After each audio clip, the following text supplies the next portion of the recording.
हरे कृष्ण हरे कृष्ण हरे कृष्ण। ओम नमो भगवते वासुदेवाय। ओम नमो भगवते वासुदेवाय।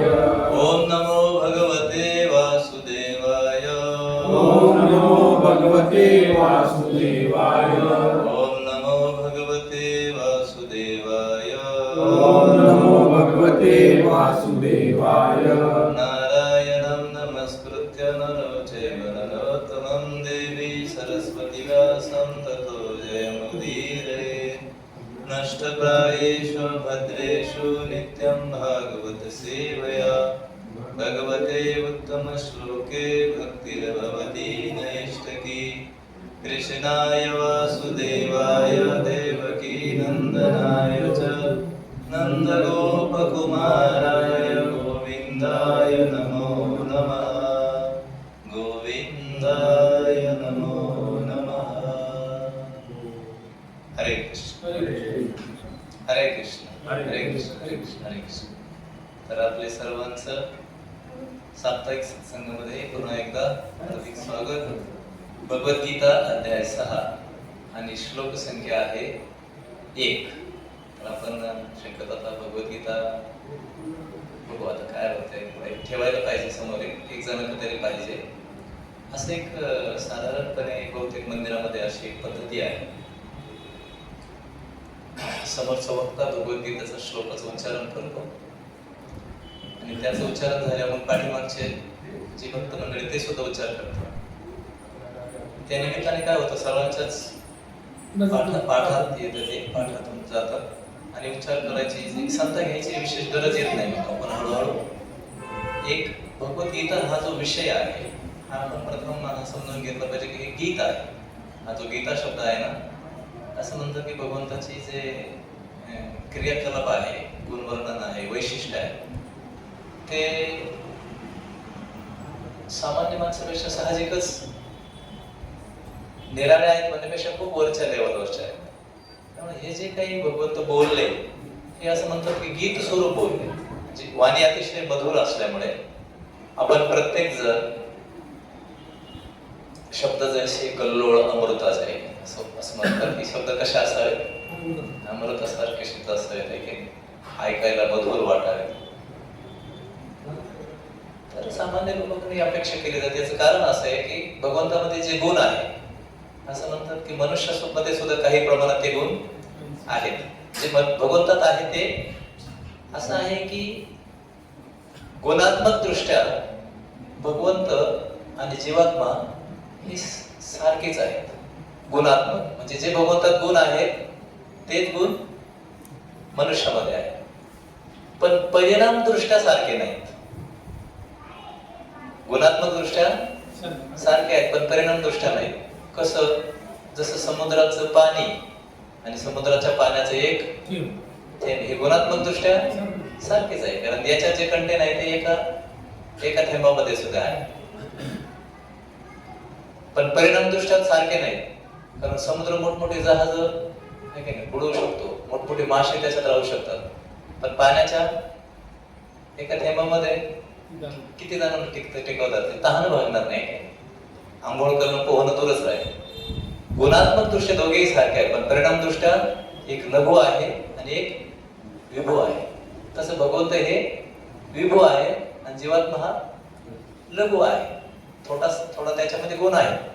त्यामुळे हे जे गीत आहे, हा जो शब्द आहे गीता, असं म्हणतात की भगवंताचं काय आहे, गीत आहे। भगवंत एकदम सुंदर बोलत होते तेव्हा अतिशय आल्हाददायक बोलत होते आणि त्यामुळे आपण जर याचा उच्चार केला या गीताचा, तर भगवंताच्या वाणीचा आपण काय करतो, पुनरुच्चार करतो आणि पुनरुच्चार केल्यामुळे भगवंतामध्ये जे काही विशेष गुण आहे ते आपल्यामध्ये परावर्तित व्हायला सुरुवात होते। त्यामुळे भगवद्गीतेचं वाचन करणं, पूजा करणं, सत्संग करणं, भजन करणं, कीर्तन करणं, हरिनाम करणं, याने काय होतंय, भगवंतामध्ये असणारे जे विशेष गुण आहे ते विशेष गुण भक्तामध्ये काय होतात, हळूहळू आहे का। त्यामुळे कोणी माळ घातलं की आपण म्हणतो ना त्याला माळ घातली ना आता तरी असं वागतो का, कारण त्याच्यातून गुणाची अपेक्षा केली जाते। तर आपण ती भगवद्गीता उच्चार करायला पाहिजे, म्हणजे मी म्हणल्यानंतर आपणही, तर आपण प्रयत्न करू पुढे मागे हे वर्ल्ड वॉर एकदा संपलं का? आता सध्या युद्धाचा प्रसंग आहे. तसं तर तुकाराम महाराज म्हणले, रात्रंदिनामा युद्धाचा प्रसंग आहे की अंतर्बाह्य जन आणि मन. म्हणजे तसं तर रोजच युद्ध आहे या जगात. जोपर्यंत आहोत तोपर्यंत काय करावं लागतं? खेळावं लागतं आहे की नाही. रात्रंदिन शिवाय रात्रंदिवस युद्ध आहे. म्हणजे जेव्हा तेव्हा युद्धच आहे. रात्रंदिनामा युद्धाचा प्रसंग.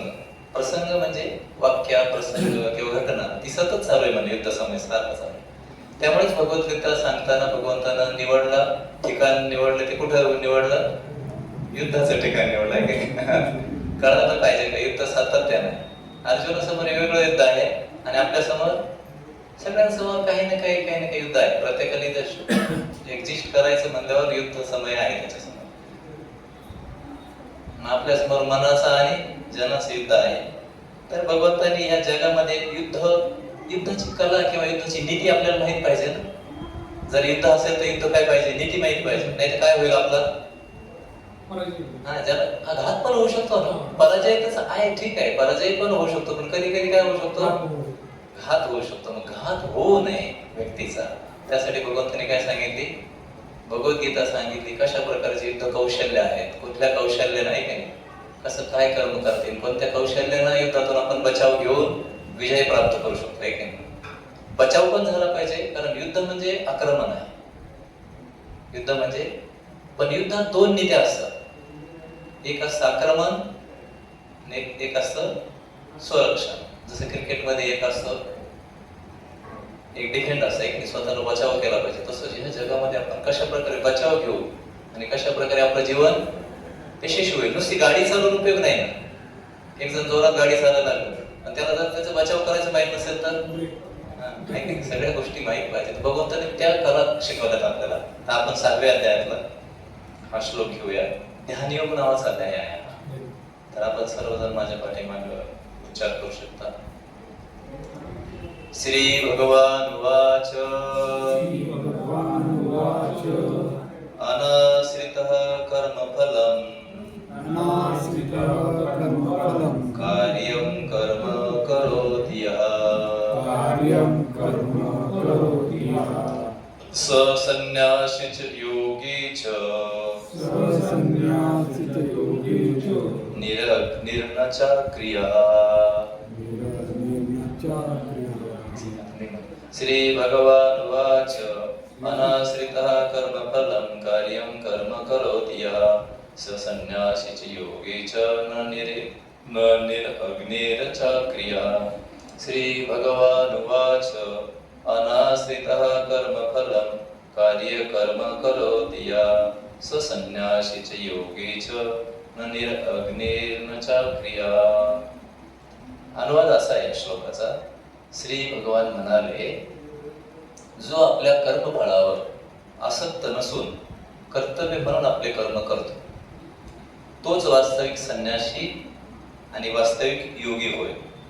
पण जो अग्निहोत्रादी कर्म करीत नाही, तसेच आपले कर्तव्यही करत नाही, तो संन्यासी किंवा योगी सुद्धा नाही.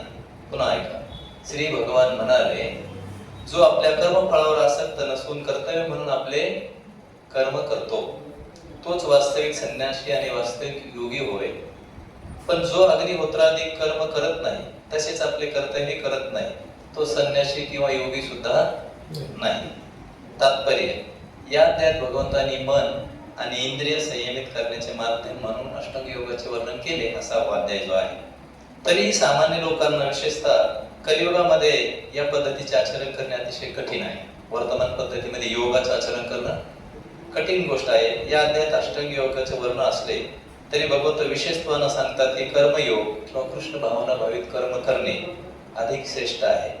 आता या जगामध्ये प्रत्येक मनुष्य आपले कुटुंब आणि त्यांच्या साधनाच्या पालन पोषणार्थ कर्म करत असतो.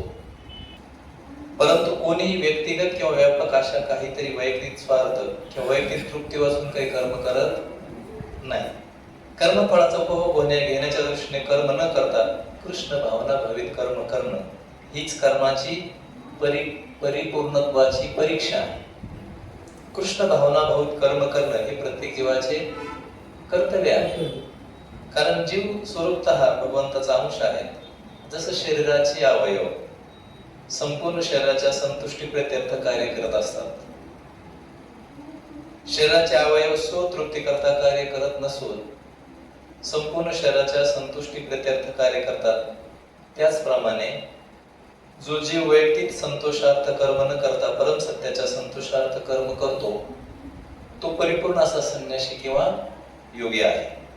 संन्याशानं कधी कधी वाटते आपण सर्व भौतिक कर्तव्यापासून मुक्त झालो म्हणून ते अग्निहोत्र करण्याचे यज्ञ थांबवतात. परंतु वास्तविकपणे ते स्वार्थीच आहे. कारण विशेषतः ब्रह्माशी एकरूप होणे हे त्यांचे ध्येय असते आणि या प्रकारची इच्छा असणे ही तर कोणत्याही भौतिक इच्छेपेक्षा श्रेष्ठ आहे.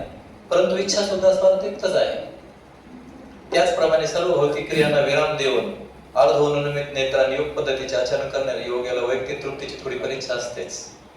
पण कृष्ण भावना भावित कर्म करणारा मनुष्य निस्वार्थपणे परम सत्याचा संतोष कृत्यार्थ कर्म करतो आणि कृष्ण भावना भावित मनुष्याला वैयक्तिक संतुष्टीची मुळीच इच्छा नसते. श्रीकृष्णांना संतुष्ट करणं हीच त्याची यशाची व्याख्या असते. म्हणून तो परिपूर्ण संन्यासी किंवा परिपूर्ण योगी असतो. त्यामुळे परमोच्च प्रतीक असणारे श्री चैतन्य महाप्रभू पुढील प्रमाणे भगवंताला प्रार्थना करतात.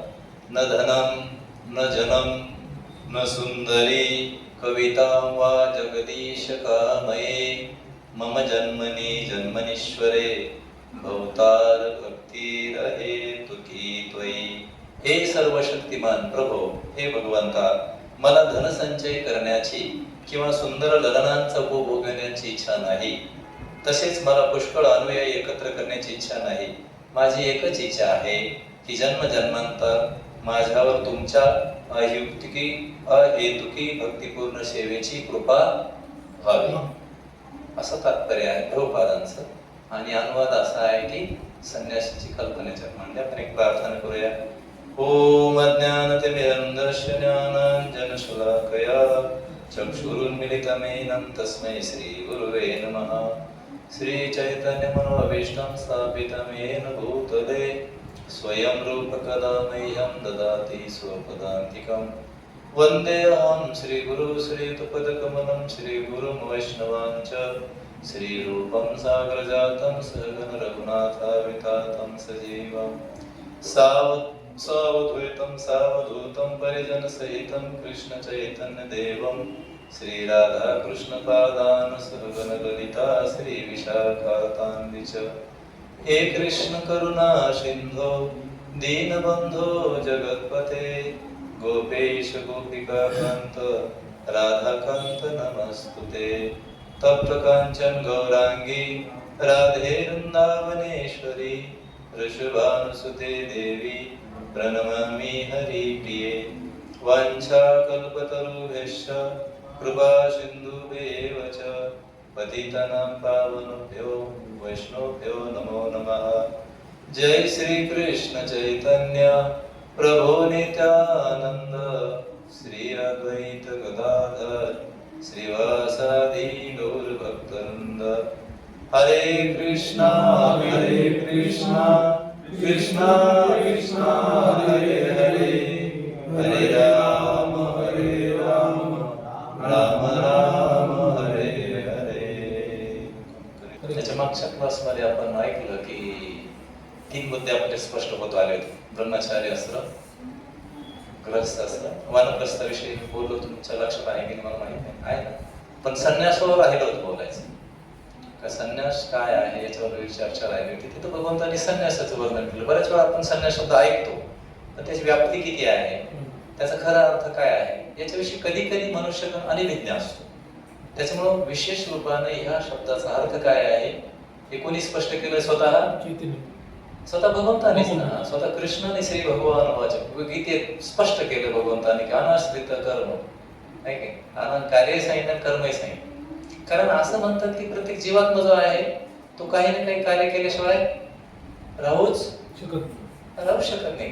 कारण आत्म्याचा स्वभावच आहे क्रियाशील असतो आहे की कर्म करणं हा आत्म्याचा स्वभाव आहे. आपण ते काही केवळ मनुष्यातच पाहतो असं नाही.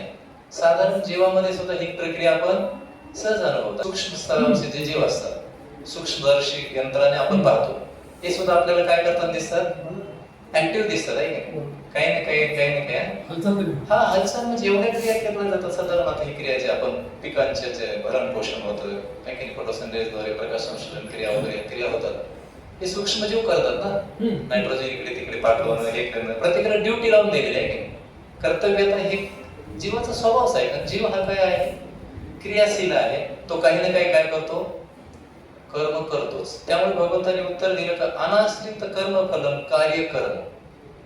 जे कार्य आहे, जे कर्म आहे, ऑब्जेक्टिव्ह जे आहे, जे काही कर्म पद्धती आहे, प्रत्येकाची कर्म करण्याची पद्धत काय आहे, वेगळी आहे. कोण काय कर्म करेल, कोण काय कर्म करेल, कार्य करतो. जे कार्यशीलता आहे ती कशासाठी करतो, कार्य कशासाठी करतो मनुष्य, कर्मफलासाठी. एक कर्म करतो की ज्याच्यातून आपल्याला काय व्हावी, फलश्रुती व्हावी. असे प्रभूजी या श्लोकात शेवटी तात्पर्यात म्हणतात की जीव फलश्रुतीशिवाय राहू शकत नाही. काही ना काही फलश्रुती त्याला हवीच आहे. पण उच्च फलश्रुती काय आहे म्हणले, अनाश्रित. स्वतःच्या कर्मफळावर आसक्त न होता ते कर्म कोणासाठी करणं, वास्तविकपणे श्रीकृष्णांच्या प्रसन्नतेसाठी करणं. हे सांगितलं. संन्यासाचा अर्थ सांगितला. संन्यास काय आहे, बऱ्याच वेळा नाही का गोष्ट, बऱ्याच वेळा आपल्या सर्वांचा समज किंवा आपण असं ऐकलेलं असतं, संन्यास म्हणजे काय करायचं आहे की नाही, सोडून द्यायचं, असाच अर्थ काढतो. मागच्या वेळेस मी आपल्या सर्वांना विचारलं होतं संन्यासाचा अर्थ काय आहे, तर आपण जवळपास भक्तांनी असं उत्तर दिलं होतं की संन्यास म्हणजे काय करायचं, हे सगळं सोडून द्यायचं. पण बघू त्याच्यात काय म्हणतात, ससन्यासीचे योगीचे अनाश्रित कर्मफलम. जो अनाश्रित, जो आपल्या कर्मफळावर आसक्त नसून आपलं कर्म करतो, आपलं कर्म करतो पण कर्मफळावर काय नाही, आसक्त नाही. आसक्तीचा अर्थ, जी आसक्ती आहे आपल्याला, असं म्हणतात की आसक्ती हे त्याच्या बंधनाचं कारण आहे. कुठलीही आसक्ती काय करते, माणसाला बांधून ठेवते. कशात का आसक्ती असा, समजा आता युद्ध समय आहे, आता असं धरू आपण एक युद्ध समय आहे, आणि युद्ध समयामध्ये देशानं किंवा तिथल्या प्रशासनानं आपल्यावर ऑर्डर दिली, जागा काय करा, सोडा. आता आपण जर तिथे आसक्त असू, तर समजा एखाद्या वस्तूमध्ये आपला जीव अडकला, प्राण अडकला, तर काय होईल नेमके, काय होईल आपलं. आपण जर आपलं घर आहे ना, आपण आपल्या घरावर आसक्त आहोत, आणि आता आपण काय केलं नाही, घर सोडलं आणि घरावर बॉम्ब टाकला. मग आपल्याला काय करायला माहिती पाहिजे, भगवंत म्हणतात अनाश्रित कर्म. आपण जे कर्म केले त्याच्यावर अनाश्रित राहिले पाहिजे, म्हणजे आसक्त नाही राहिले पाहिजे. हे कर्तव्य म्हणून कर्म करतो आपण. कधी कधी म्हणतो ना, कधी कधी वडील म्हणतात बघा, मुलं जाऊ कसं आहे बाबू, पण आपण आपलं काय करतो,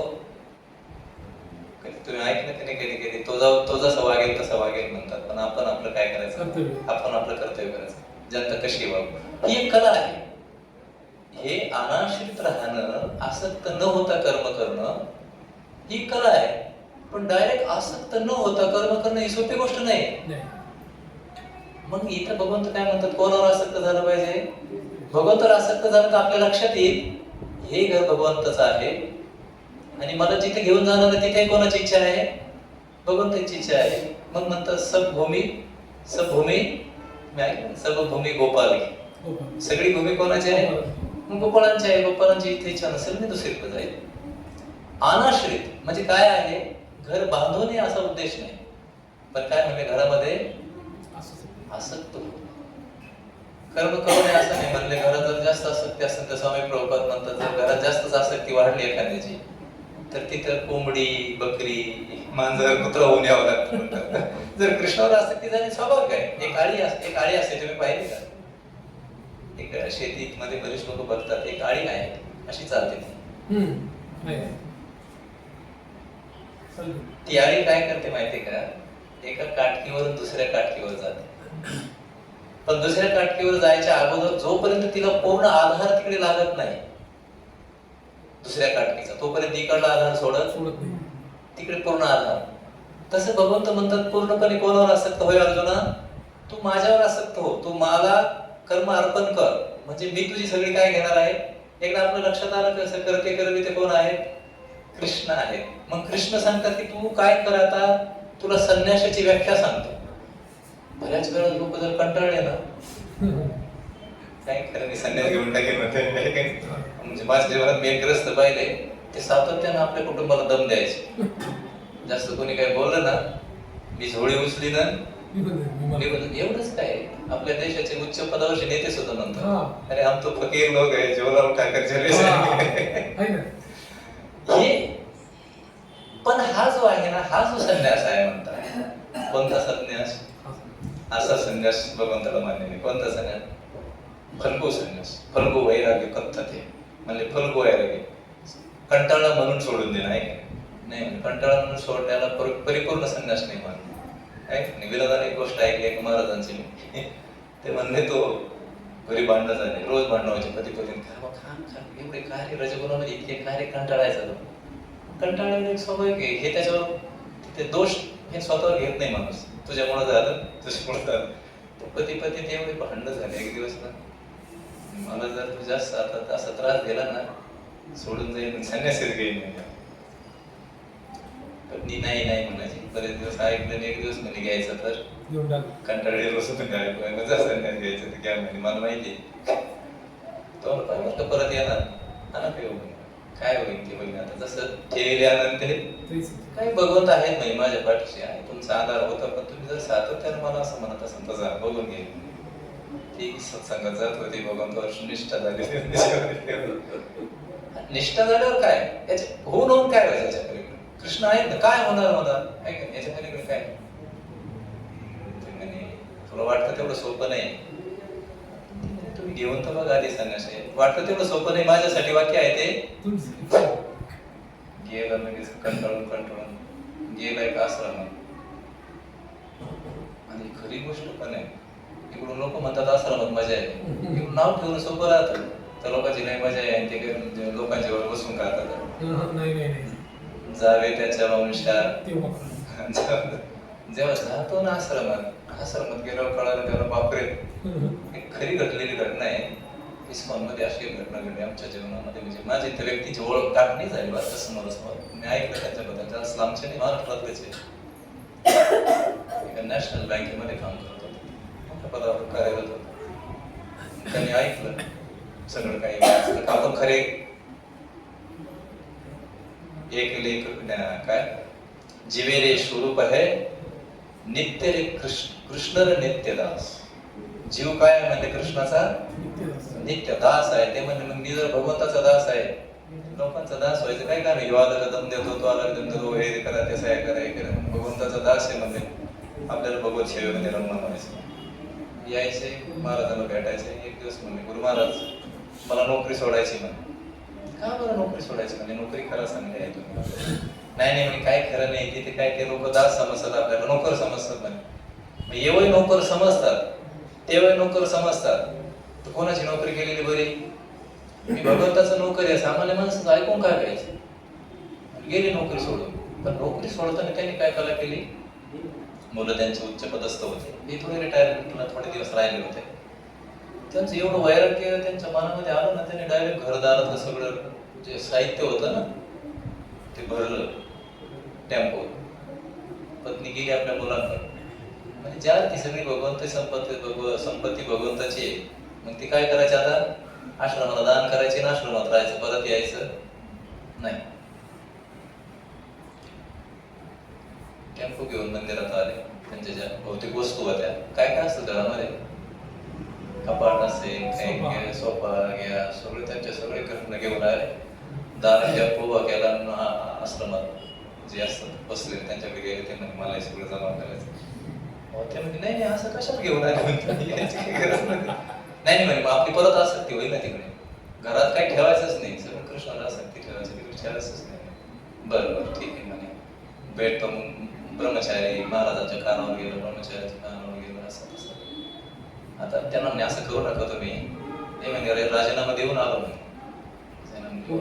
आता परत जाणे नाही, आता नाही, आता बस भक्ती करायची. हरे कृष्ण कृष्ण कृष्ण हरे हरे, हरे राम राम राम हरे.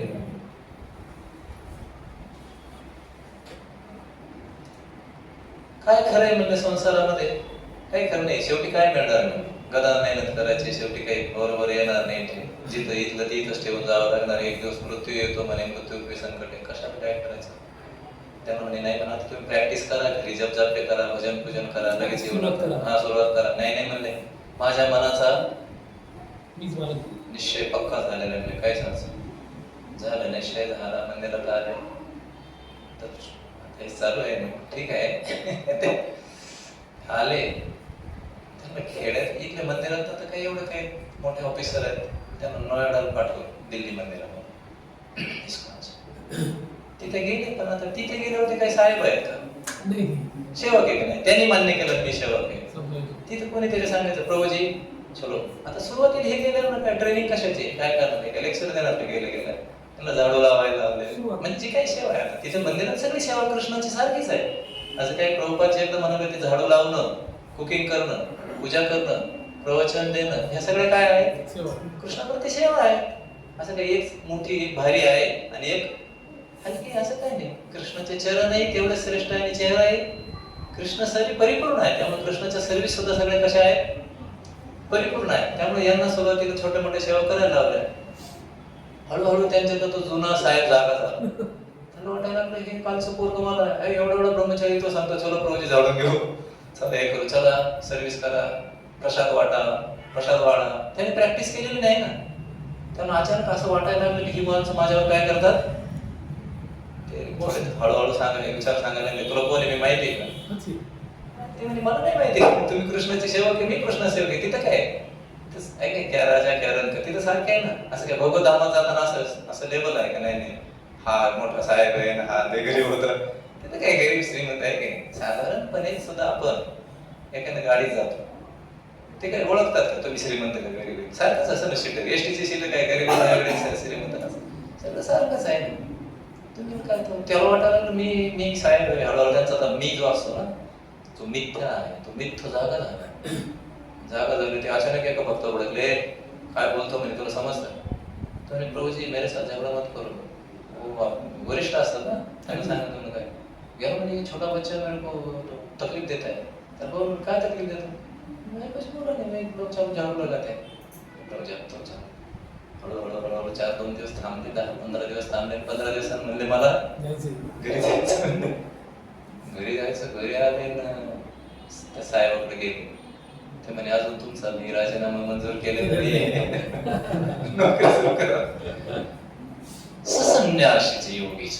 त्यामुळे भगवंताने अगोदर संन्यास समजून घ्यायला सांगितलं. आधी संन्यास काय आहे, उगीच कुठला उगीच इकडे कंटाळा आला म्हणून तिकडे संन्यास आहे. घातले कपडे वरी भगवा झाला नाही म्हणले, वर बाबा लगेच वर कपडे बिपडे घालताय, दाढी बिडी जटा बिटा. हे भगवद्गीतेत सांगितलं, तो सुद्धा संन्यासी किंवा योगी नाही ना. अग्नी पेटवीत नाही, हे करत नाही, मी आज संन्यास झाला, मला काही घेणं राहिलं असं नाही म्हणले. अनाश्रित कर्म कार्यम कर्म, कुठल्याही कर्मफळावर काय न होणं, आसक्त न होणं. नाही मोठमोठ्या मठावर आसक्त होऊ शकतो मनुष्य, आहे की नाही. माझं घर, माझं आश्रम आहे, माझे शिष्य आहेत, माझा नाही. त्यासाठी म्हणजे अगोदर प्रॅक्टिस पाहिजे. ते तो त्या दुसऱ्याच उदाहरण सांगत होतो, असंच गेला महाराजांच्या आश्रमात, थंडीचे दिवस, तिथे तोकडे कपडे, तर झोप कुठे येते. रात्री जेवायला खिचडी केलेली होती, याला भरपूर खायची सवय, थोडी खिचडी खाल्ली, पोटात भूक लागली. रात्री झोपायला कपडेच नाही. ब्रह्मचारी बिचारे कसे भक्त लोक आपले जेवढं आहे तेवढं. मला स्वतःचा अनुभव, मी जेव्हा पदयात्रेत गेलो, थोडेसे कपडे, भयंकर थंडी, धोती वगैरे घेऊन झोपायचो. सगळ्यात वेळ असं नाही, म्हणजे ते एक परिशिक्षण आहे ना. तुम्ही काय विदाउट परिशिक्षण उभे उठले म्हणले मी काय झालं आता संसारातून संन्यास नाही. त्यासाठी भगवंताने अगोदर संन्यास कसा आहे, संन्यास काय आहे, अगोदर कर्मफळ हे भगवंताला अर्पित करून मग भगवंत शक्ती देते. गेला संध्याकाळी, रात्रीच मग थंडीनं कुडकुडला, घरी आलं, दार ठोठवलं, बायकोला दार उघड. ते म्हणे कोण आहे, मी आहे म्हणे. ते म्हणे बघा रात्रीचं दार वाजू नका, माझा नवरा इथं नाही. तुझा नवरा का, मी तुझा नवराच आहे म्हणे. असं कोणी उठणार, माझ्या नवऱ्याने संन्यास घेतला म्हणे. आता काय माझा नवरा राहिला, संन्यास घेतला संपला विषय, त्याचा माझा काय संबंध म्हणजे आता. त्यामुळे आता मी सकाळी दारू असो तुमच्या घरी आला तर अगोदर भगवंत म्हणतात हे ठरवलं पाहिजे संन्यास काय आहे. कर्मफळावर हळूहळू काय केली पाहिजे, आसक्ती कमी केली पाहिजे. पण ही आसक्ती कमी कशी होईल म्हणले, एक मुंगूस होतं. मुंगूस माहिती आहे तुम्हाला, नेवला, एक साप असतो. मुंगूस काय करतो? सापाला मारामारी करतो. माहिती मुंगूस सापाबरोबर. ते मुंगूस सापाबरोबर मारामारी कशाच्या जोरावर करतो? साप तर त्याला चावतो, कारण साप काय असतो? विषारी. मुंग सगळं काय विष. तुम्ही ऐकलं असेल किंवा नसेल, पण हे मुंगूस काय करतं म्हणतात, जेव्हा सापाचा जर चावा त्याला घेतला गेला, एक तर साप चावा घेऊ देत नाही लवकर, आणि एवी तेवी जरी घेतलाच तरी ते काय करतं? एक विशिष्ट प्रकारच्या वनस्पतीला खात. त्यामुळे विषाचा काय होतो? प्रभाव कमी होतो. आणि शेवटी मारामारी करून करून करून करून कधी कधी ते सापालाच काय करतं? त्या वनस्पती जवळ घेऊन जातं म्हणतात, फायटिंग करत करत करत करत. आणि तिथे गेल्यावर सापाचं काय करतं? तुकडे करतं, आणि कट झाल्यानंतर मग वनस्पती खाऊन जसाचे तसा राहतो. या उदाहरणावरून काय समजू शकतो आपण?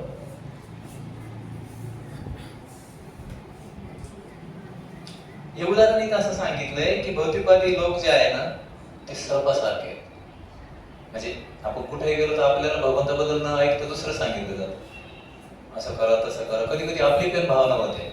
त्यांनी जर सांगितलं आमचा मुलगा अमेरिकेत आहे, लगेच आपली तयारी नसली तरी आपल्याला वाटतं आपला मुलगा अमेरिकेत गेला पाहिजे. विनोदाने एक माणसाचं आता ऐकलं, मी म्हणले तुम्ही जीवन जगण्यासाठी कुठेही जाऊ शकता, पण जीवन वाचवण्यासाठी कुठे यावं लागेल? जीवन जगण्यासाठी तुम्ही कुठेही जा जगाच्या बाबतीत, पण जीवन वाचवायचं असलं का भारत हा जीवन म्हणजे हे जीवन नाही, अनंत जीवनाचं, अनंत आध्यात्मिक जी आपली आत्म्याची स्वभाव शक्ती आहे, तिला वाचवायचं असेल तर भारतातच यावं लागतं. तसं पण भारतात सुरक्षित आहे. तसंच तर भक्ताची जी तुलना आहे, भक्ताची तुलना मुंगुसाबरोबर केली. मुंगूस जे आहे ना, आपण मुंगूस जसं वनस्पती खातं आणि विषाचा प्रभाव काय करतो, तसं कधी कधी भौतिक माया आपल्याला काय करते? ग्रस्त करते. कधी कधी आपण भगवंताला सोडून सामान्य गोष्टीवर आसक्त व्हायचा विचार करतो, आणि मग साधारण लोक सुद्धा आपल्याला, भौतिकवादी लोक सुद्धा आपल्याला असं करा तसं करा काय घेऊन बसले. कधी कधी ते देवाचे विरुद्ध भडकवतात आपल्याला, भगवंताच्या विरुद्ध. त्याला माहित काहीच नसतं, कर्म कसं करावं काहीच नसतं, माहित नसतं. काय संन्यासाचं खरंय, काय त्या बाबाचं खरंय, त्याचं खरंय, संन्यासच माहिती नाही. उगीच आमके तो काय करतो, मनुष्य ठरवतो कशावर? याच्या त्याच्याकडे बघून. ऐक, भगवंत म्हणजे याच्या त्याच्याकडे नाही बघून. संन्यास कसा ठरला पाहिजे? अनाश्रित कर्म कार्य करती संन्याशीचे योगीचे, जो असक्त न होता, जो भगवंताला अर्पित कर्म करतो, तो कोण आहे म्हणले? संन्यासी. काय म्हणजे मला कळालं? रोजचं आपलं कर्म आहे जे अर्पण करतो, कोणताही कर्म अर्पण करू शकतो. पत्रम पुष्पम फलम तोयम, बऱ्याच गोष्टी सांगितल्या, पान फूल फळ पूजा अर्चना काही सांगितलंय. तर एक जे मुंगूस आहे त्याची भक्त बरोबर तुलना केली. साधारण जे सामान्य जे मायेचा प्रभाव ज्या लोकांच्या मनामध्ये आहे ते साप आहे. आणि वनस्पती काय आहे तुम्ही सांगा ना? वनस्पती कशाला ठरवू आपण? भगवंत. तुम्ही काय म्हणताय? वनस्पती काय आहे? कशाला वनस्पतीची उपमा देते? जे खाल्ल्यानंतर आपली विषाचा प्रभाव कमी होतो. नामस्मरण आहे, भक्ती आहे, काय भगवद्गीतेचं वाचन आहे, भगवंताची पूजा आहे, काय भगवंताला प्रसाद ऑफर करू शकतो. हे सगळे काय आहे? वनस्पती सारखे. म्हणजे विषाचा काय होईल? भौतिक विषाचा प्रभाव काय होतो? आहे का नाही? कमी होतो. हे अनंत जन्मात प्रक्रिया आहे, एका जन्माची नाही, एका जन्मात होत नाही. अनंत जन्मामध्ये या गोष्टी घडल्या म्हणून तर आपण सत्संगात आलोय. आता हे विष आहे आपल्याकडे काही, जे विष आपल्याला रचतंय रोज, त्याचा प्रभाव कमी करायला काय केलं पाहिजे? हा सत्संग सुद्धा एक वनस्पती आहे. हे वनस्पती आता आपल्याला खाऊ घातल्या जाते. आपला विषाचा प्रभाव हळूहळू काय होतो? कमी होतो. मंदिरामध्ये 5 गोष्टी सांगितल्या बघा. मंदिरामध्ये येतो किंवा सत्संगात येतो, आपल्याला 5 गोष्टी प्राप्त होतात. इथे मी वाचलं की कृष्ण दर्शन आल्याबरोबर आपल्याला कोणाचं दर्शन होतं? कृष्ण दर्शन. म्हणा एकदा, हरे कृष्ण हरे कृष्ण कृष्ण कृष्ण हरे हरे हरे, हरे राम राम राम हरे. दुसरं म्हणजे कृष्ण शिक्षा, भगवंताबद्दलचं शिक्षण प्राप्त होतं. आहे काय? भगवंताने जी शिक्षा दिली, भगवंताने जे शिक्षण दिलं, त्याच्यानंतर कृष्ण भक्तांचा संघ प्राप्त होतो, सहवास प्राप्त होतो, सत्संग प्राप्त होतो. त्याच्यानंतर कृष्णाचं नाम प्राप्त होतं इथे, आहे का नाही, भक्तांबरोबर. आणि कृष्ण प्रसाद मिळतो. आता थोडी क्रायसिस आहे म्हणून थोडी अडचण आहे, पण कृष्णांचा प्रसाद मिळतो. या 5 गोष्टी मंदिरामध्ये नियमितपणे प्राप्त होतात. त्यामुळे नेहमी काय केलं पाहिजे? मंदिरामध्ये आलं पाहिजे, मंदिरामध्ये राहिलं पाहिजे, मंदिराच्या भक्तांच्या संघात राहिलं पाहिजे. कारण भक्ती कधी नष्ट होत नाही. असं म्हणतात की पाप पुण्य सुद्धा काय होतात?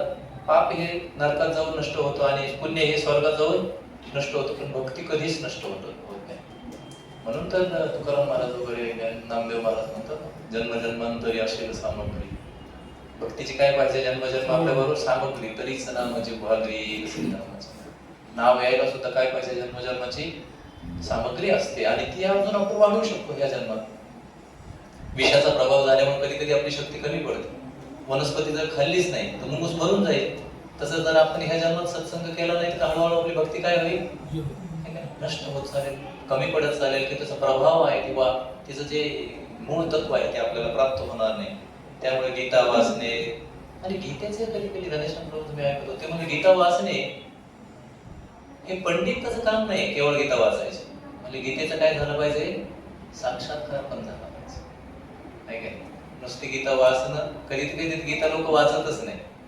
बऱ्याच वेळा हसून विनोदानं सांगतात एका माणसाने भगवद्गीता घेतली आणि आम्ही गेलो भगवद्गीता घेऊन त्याच्या घरी. म्हणलं भगवद्गीता लिहा. तो म्हणलं माझ्याकडे भगवद्गीता आहे. आम्ही म्हणलं पण आमच्याकडं जशी आहे. तो म्हणलं माझ्याकडे सुद्धा कशी आहे?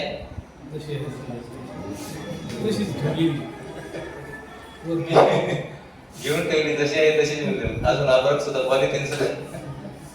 तर भगवद्गीता कधी कधी ते ठेवण्याचा विषय असं नाही. आणि दुसरी गोष्ट घेतली नुसतं पंडितासारखं वाचायला लागलं ते पण नाही. भगवद्गीता साक्षात्कार जे भगवंतानं सांगितलं त्याची कर्तव्यता करणं आहे की कारण त्यासाठी वागणं. कधी कधी आपण आचरण करणं. कधी कधी एखादी गोष्ट आपण खूप माहिती आहे पण ती जर करीत नाही तर मग काय होतं? लोक सांगे केवळ ज्ञानाची प्रक्रिया नाही, ज्ञान विज्ञान सहित आहे ना.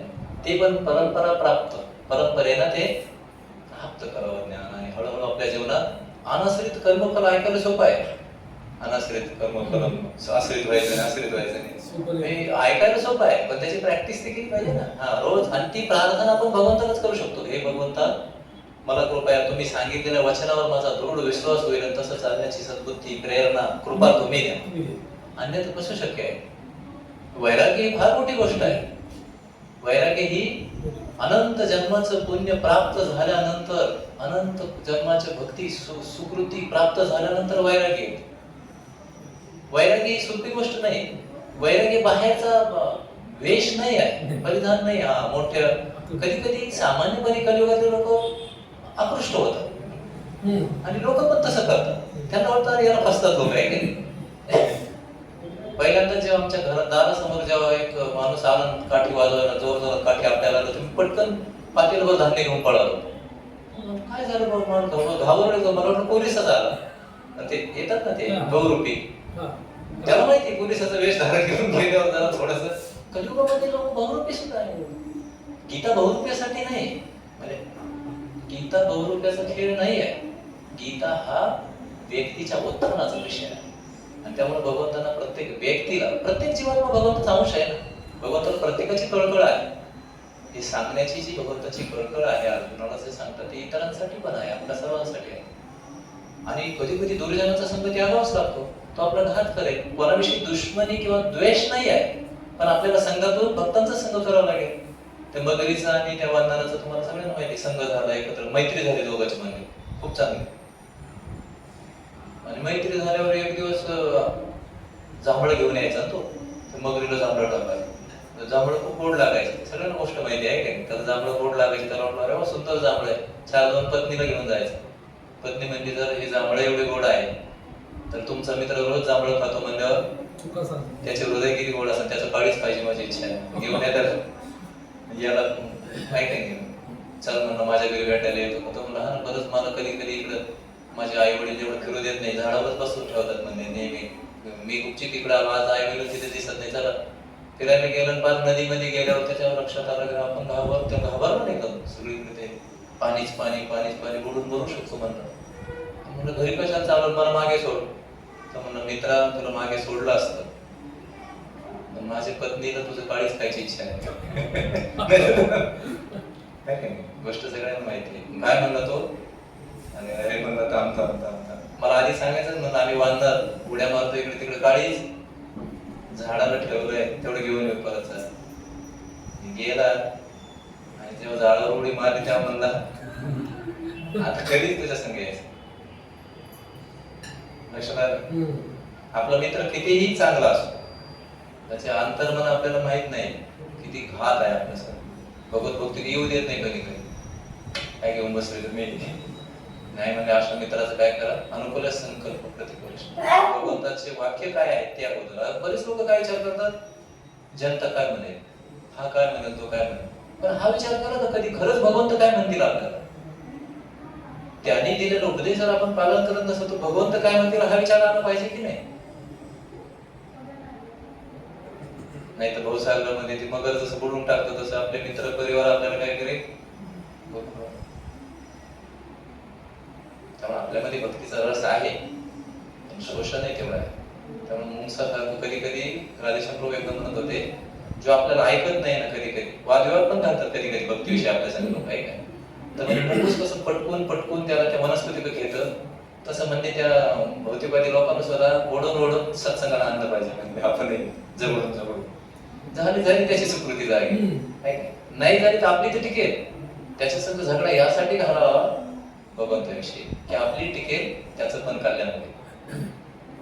आरोग्यांशी म्हणून नाही गर्व म्हणून वाद घालायचं काम नाही पण कल्याण होईल.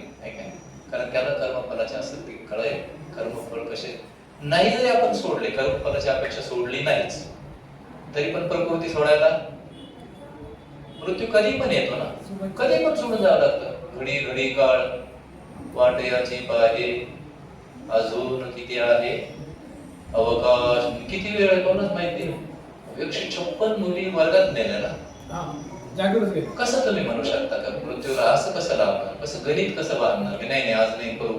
काही काही लोक म्हणतात ना करू म्हातारपणी आता करायची गोष्ट भक्ती करता येईल कधी पण आता नाही म्हणले उलट ते कधी पण करता येईल. जगलो वाचलो भक्ती कधी करणार.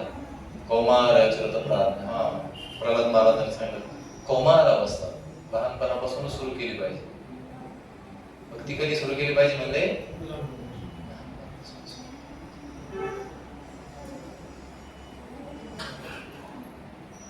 लक्षात घ्या आपला पुनर्जन्म होतोच यात काही शंका नाही. जर कर्मफल कृष्णाला अर्पण झाले नाही तर मग पुन्हा पुन्हा आता टाइम कमी राहिलाय पण एक गोष्ट माझ्या आठवणीत येते तेवढी सांगावीच मला वाटतं. किती वाजले. बंगालच्या खेड्यातली एक गोष्ट आहे ही आणि ही प्रमाणित गोष्ट आहे.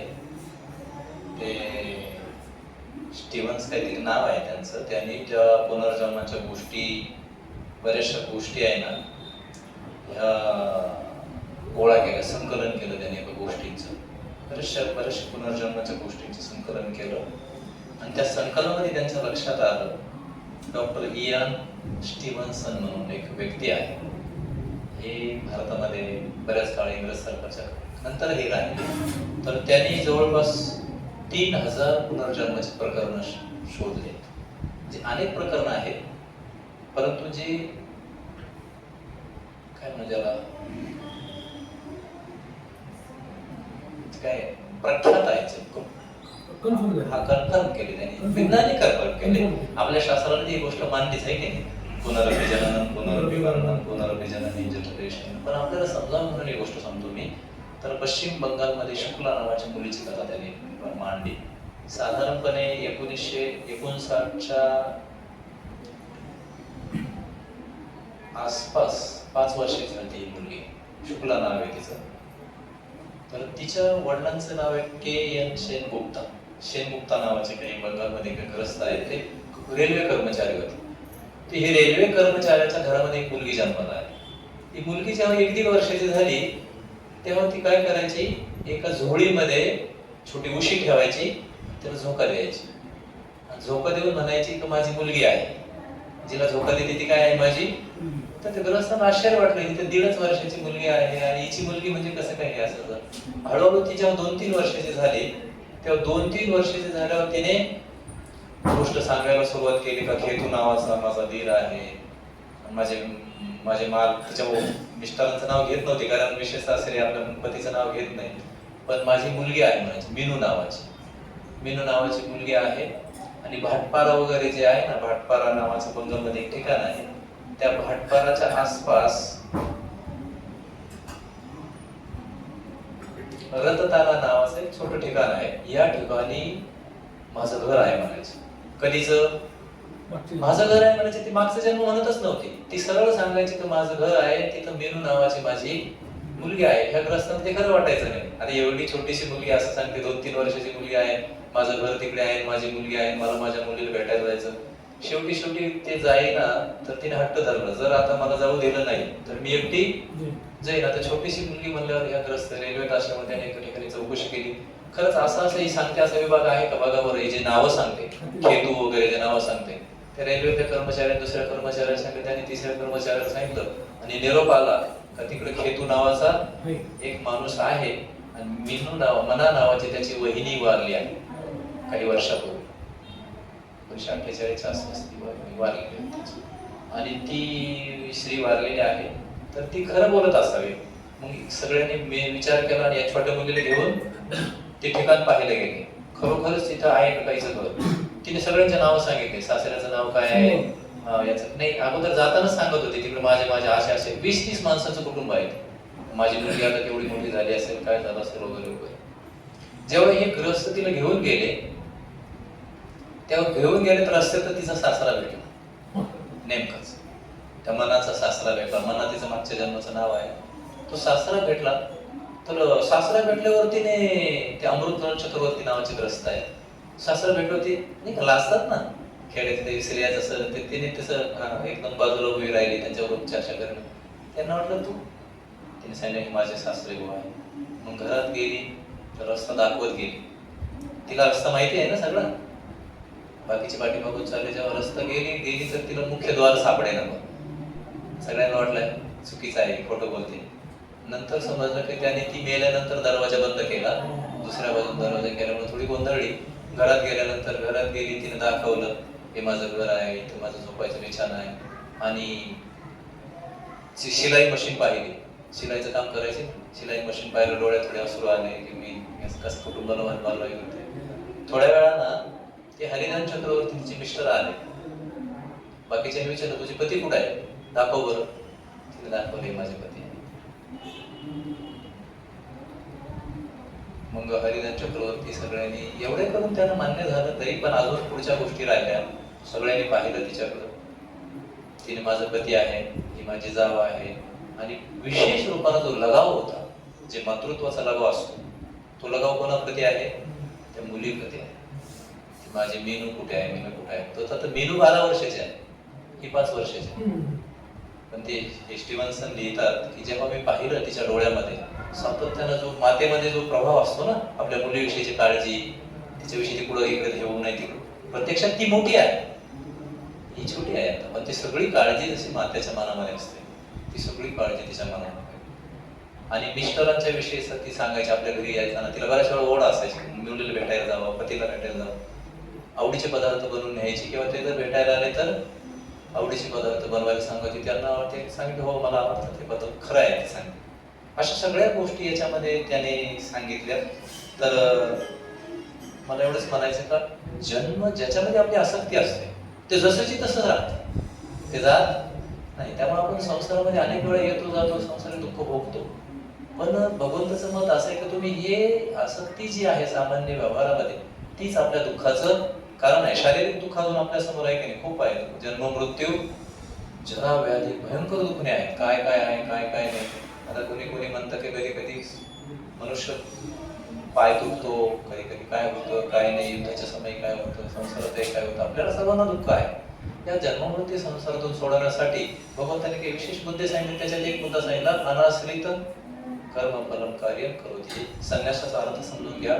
आपल्या घरामध्ये राहताना, आपल्या संसारात राहताना ह्या सगळ्या वस्तू भगवंताच्या आहेत. एवढं जर एखाद्या व्यक्तीला समजलं तर त्याची नोंद काय करतात, भगवंताला कळते की आता हळूहळू भगवंताची कृपा त्याच्यावर व्हायला सुरुवात होते. कधी काय असतं, एक छोटं उदाहरण देतो म्हणजे आपण थांबू. कधी काय असतं, आजकालचा जो आपण आधुनिक सभ्यता आहे याच्यामध्ये आपण एकच बाजूचा विचार करतो. कोणत्या बाजूचा विचार करतो? जसं की एखादी तंबाखू खाणारी व्यक्ती आहे, तर त्याला काय सल्ला दिला जातो? तंबाखूने काय होईल? कॅन्सर होईल, शरीराचं नुकसान होईल. ही गोष्ट बरोबरच आहे, पण याच्यामध्ये दुसरा पण एक न्याय आहे. जसं एखाद्या आपल्या गाडीमध्ये आपण पेट्रोल, डिझेल किंवा ऑइल खराब टाकलं तर आपल्या गाडीचं काय होईल?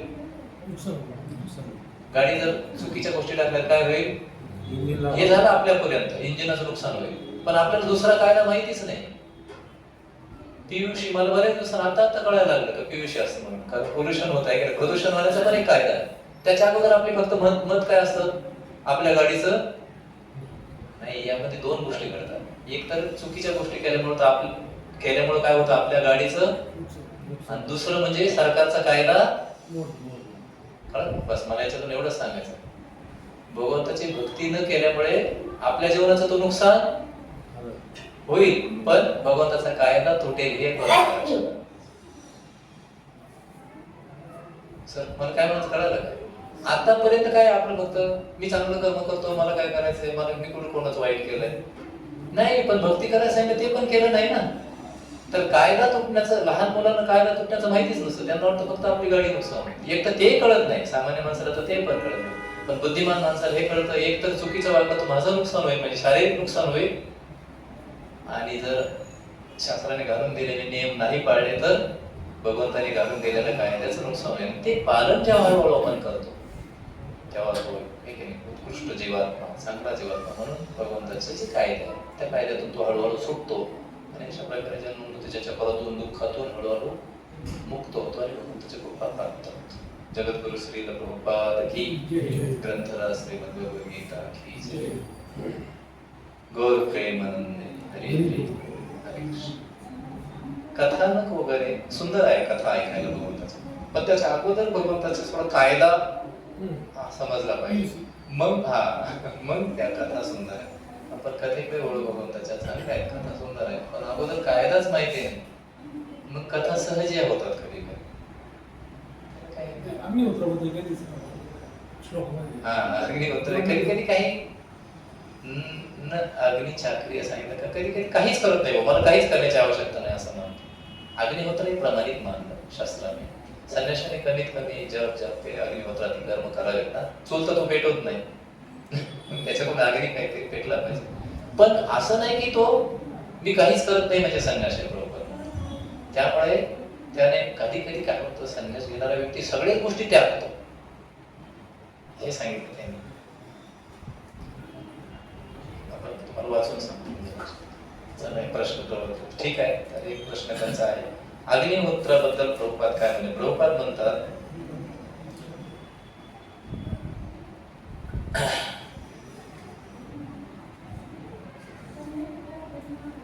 संन्याशांना कधी कधी वाटते की आपण सर्व भौतिक कर्तव्यापासून मुक्त झालो आहोत, म्हणून ते अग्निहोत्र यज्ञ करण्याचे थांबवतात, म्हणजे कधी यज्ञही करत नाही. अग्निहोत्राचा यज्ञ जो आहे तुम्ही करताय का? कोणी केलेलं पाहिजे? हा, बहुतेक लोक करतात, तो एक प्रामाणिक गोष्ट आहे कलियुगात. पण कलियुगामध्ये अग्निहोत्रावरती ती गोष्ट थोडीशी अशी सांगितली मांडली काही जणांनी की प्युअरिटी जी आहे ना, तूप आदी, शेण आदी प्युअर गोष्टी मिळायला कठीण झाल्यामुळे हरिनाम सोपा आहे आणि प्रभावी पण आहे, म्हणून कलियुगामध्ये हा उदाहरण सांगितलंय. आता देशी गाई आहे समजा, गोऱ्या प्राप्त होणं, किंवा कधी कधी आता शहरी भाग आहे, शहरी भागामध्ये या सगळ्या गोष्टी सुलभपणे नाही. त्यामुळे कलियुगामध्ये संतांनी हा विचार केला की कलियुगामध्ये काही गोष्टीचा प्रभाव काळाच्या ओघामध्ये नष्ट होईल किंवा कमी होईल, म्हणून हरिनाम सुचवलं.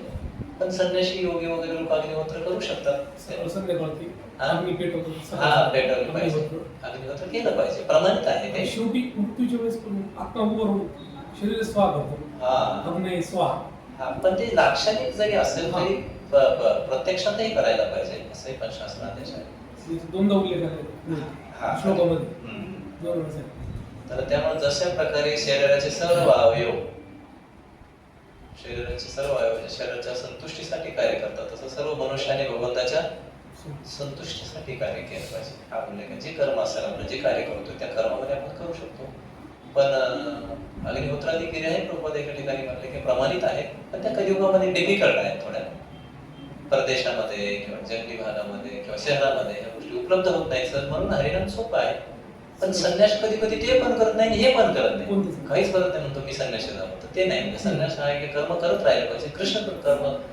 कृष्ण कृत्यार्थ कृष्ण भावना भावित कर्म केलं पाहिजे. कारण एका ठिकाणी यज्ञ हा जो विषय आहे, तर एक ठिकाणी यज्ञाचा विषय असा पण मांडला की यज्ञ कर्म समृद्ध, जे आपलं कर्म आहे ते सुद्धा एक यज्ञाचा आहे. त्यामुळे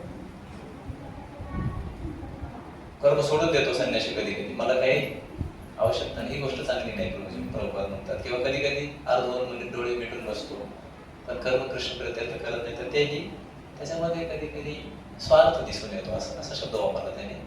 हा म्हणजे मला मुक्त व्हायचं फक्त, मी माझ्या होतो पाहिजे, पण कृष्ण संतुष्ट झाले की नाही, आमचं नामच राहील. हरे कृष्ण. परत काही प्रश्न आहे? हरे कृष्णा कृष्ण कृष्णा हरे हरे, हरे राम हरे Ram, Ram Ram Hare Hare. Hare Krishna, Krishna Krishna, Hare Hare, Hare Rama, Hare Rama, Rama Rama, Hare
भगवान की जय, भक्तराज भक्त शिरोमणि प्रहलाद महाराज की जय। गौर प्रेमानंदे हरि बोल, हरे कृष्ण जय।